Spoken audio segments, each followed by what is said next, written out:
Hello everybody, this is Bob G. once again, and it's September 12th, 1996, and I'm working on my 396 Chevrolet engine. And here you can see the engine right here, and what I'm going to do right now, I'm going to install the crankshaft. That's my first step. Over here you can see this is the crankshaft, and later on I'm going to mic it. Next step is to put a micrometer on it, onto the crankshaft, just to make sure the tolerances are correct. Here I have 2.75. Oh, this crankshaft is heavy. Made out of cast iron. A real race engine would have a forged steel, one like I have in my other engine. The reason why I'm putting this engine all ready to go. Ready, set, go. Oh, look at that. So this is number 5. Connecting rod and piston assembly.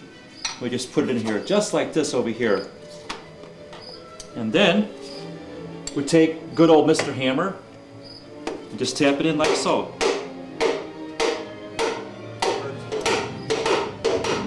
The rod journal. Now keep on tapping it in like so.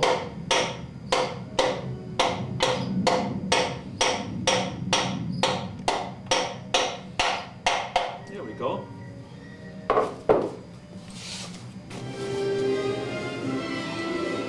These are 3/8 rod bolts.